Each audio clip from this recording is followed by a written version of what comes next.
अस्सलाम वालेकुम dear colleague and dear students. उम्मीद है आप लोग खैरियत से होंगे। जिस तरह आपको पता है कि इलेक्शन रिजल्ट्स जो है उसकी तकरीबन तीसरे दिन तक ये जो अपडेट्स है वो आ रहे हैं और अभी तक ये जो है क्लियर नहीं है कि कौन गवर्नमेंट बनाएगा। जो नंबर गेम है वो असम्बलियों में मौजूद है, तो हम आपके सामने वो भी रखेंगे कि किस असम्बली में कितनी सीटों पर गवर्नमेंट बन सकता है। और जिस तरह इसमें कुछ रेगुलरिटीज़ की बात भी हम सामने आ गई, फिर इंटरनेशनल ऑर्गेनाइजेशन ने भी जो है डिसकंटेंट का इजहार किया कि इलेक्शन में कुछ इरेगुलरिटी थी। तो इस पर हम जो है तफसील से बात करेंगे। तो आप देखिए ना, नाउ अडेज अभी जो अभी का जो रिज़ल्ट है, तो नेशनल असम्बली में GUI जमीयत उलमा इस्लाम के 4 MNA है, MQM के जो है वो 17 है, और PPP के 54 MNAs है, और PMN नून के 75 MNA है, और इंडिपेंडेंस जिसको हम PTI के मेंबरशिप कहते हैं उसकी जो है वो 92 है। अब इसमें देखिए जो इस पर चाराजोई हो रही है, जिस पर मीटिंग्स हो रहे हैं जरदारी नवाज शरीफ के दरमियान, MQM के दरमियान, MQM और नून लीग के दरमियान, या जो MQM है जरदारी के दरमियान, ये सब मीटिंग इस पर हो रहे हैं। तो अभी से लग रहा है कि पाकिस्तान में अगर गवर्नमेंट आएगा तो वो कोलिशन गवर्नमेंट होगी, वो मखलूत हुकूमत होगी, 2-3 पार्टियों से बनेगी। तो अभी इस नेशनल असम्बली में किसी को सादा अक्सरियत जो है, सिंपल मेजॉरिटी, वो 169 सीट इसको चाहिए।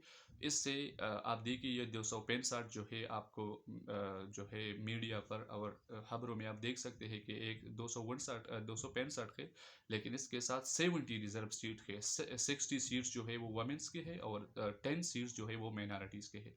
तो इसमें जो बताया जा रहा है, जो इम्कान है वो यही है कि कोलिशन गवर्नमेंट आएगा, क्योंकि पाकिस्तान तहरीक इंसाफ जो है उसके साथ न कोई मिल रहा है और न किसी से मिल रहे हैं, ये भी एक फैक्ट है।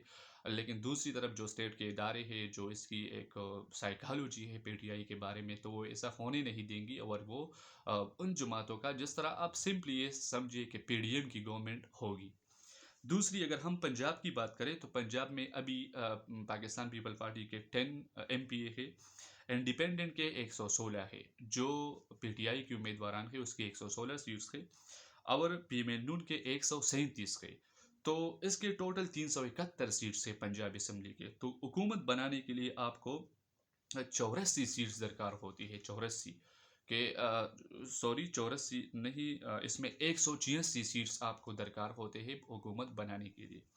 फिर अगर हम सिंध की बात करें, तो सिंध में इंडिपेंडेंस कैंडिडेट के जो है वो 13 सीट्स के, MQM के 28 के, और PPP के 84 है। तो सिंध असम्बली में 168 सीट्स के, और इसमें हुकूमत बनाने के लिए किसी भी जमात को 85 जो है सिंपल मेजॉरिटी की ज़रूरत होती है, 85 MPS की ज़रूरत, इसकी सपोर्ट्स दरकार होती है। इसके अलावा KP, तो खैबर पख्तूनख्वा में सबसे जो लीडिंग पोजीशन है वो PTI का है, जो इंडिपेंडेंट इसको कहते हैं नावडेज। इसमें PMN नून के 5 MPA है, KP में GUI फी के 7 MPA है, और इंडिपेंडेंट के 90 MPA है, बहुत बड़ा मार्जिन है। और इसमें हमारे खैबर पख्तूनख्वा में 145 MPA है, और हुकूमत बनाने के लिए 73 सीट्स जो है दरकार होते हैं। तो इसमें इजली PTI जो है गवर्नमेंट बना सकता है।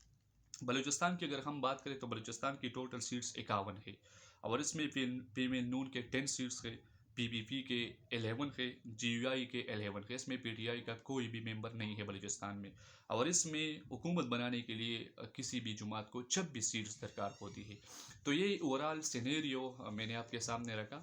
तो अभी अगर हम इस पर बर्ड आई व्यू जर्नलिक बात करें, तो PTI जो है वो खैबर पख्तूनख्वा में इजली गवर्नमेंट बना सकता है, और पंजाब में वो बना नहीं सकता, क्योंकि पंजाब में जो लीडिंग पोजीशन है वो पाकिस्तान मुस्लिम लीग नवाज के है, 137 जो MP है उसकी सपोर्ट हासिल है उसको। बलूचिस्तान में तो वो अगर सेंटर में मखलूत हुकूमत हो गई, अगर सेंटर में PTI पाकिस्तान पीपल पार्टी और नून लीग की इत्तेहाद कामयाब हो गई, तो सिंध में नहीं, पंजाब में भी बना सकता है और बलूचिस्तान में भी। तो PTI की क्लियर कट जो गवर्नमेंट है वो जो खबरों में है और जो फैक्ट्स है वो केपी में बिल्कुल कंफर्म है। लेकिन सेंटर में उसके पास 92 है, लेकिन रिजर्व सीट इसको नहीं मिलते। मैंने आपको पहले वीलॉग में भी बताया था, क्योंकि रिजर्व सीट जो है ये 70 वो उन पार्टियों को मिलते हैं जो पार्टी होती है। ये सुप्रीम कोर्ट के कहने पर और जो इसने सैंपल उससे लिया गया, तो ये अभी पार्टी नहीं है, ये इंडिपेंडेंस लोग है। तो ये किसी को ज्वाइन करेगा तो फिर इसको मिल सकते हैं। ये मैं आपको बात बता दूं कि अगर इसने किसी पार्टी को ज्वाइन किया, जो भी पार्टी है, तो फिर इसको वो रिजर्व सीट तकरीबन 30-40 तकरीबन इसको मिल सकते हैं।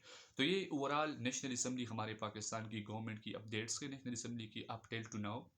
और हुकूमत जो है वो बनेगी, लेकिन हमारा जो सोच है, हमारे लोगों का जो सोच है, हम कहते हैं कि जिसका भी हुकूमत आए इस मुल्क के लिए काम करे, इस मुल्क की मईशत के लिए काम करे। जो हमारा मईशत है वो बहुत ख़राब है, वो बहुत अनस्टेबल है। हमारे पॉलिटिकल सिस्टम के लिए काम करे और हमारे जो इदारे हैं, हमारे जो अवाम है, जो 25 करोड़ अवाम है, उसके लिए काम करे। ना ये ना हो कि हम साइकोलॉजिकली धोखा हो जाए कि इसने ये कहा, इसने ये कहा, ये करेगा, ये अमेरिका को इसने ये कहा था। जिस तरह नूली की जो सपोर्टर्स के, पीटीआई के हैं, एनपी के हैं, जो भी है, लेकिन हमें जो है रियलिटीज़ को देखनी चाहिए कि हम इस मुल्क के लिए काम करें, हम इस इदारों के लिए काम करें, हम इसमें इंटरफेरेंस बंद करें, हम सिविल सुप्रीमेसी जो है वो कायम करें। तो जो भी पार्टी आए, अगर इसने इस चीज़ों पर काम किया तो हमारा मुल्क जो है बेहतरी की तरफ जा सकता है। Thank you so much.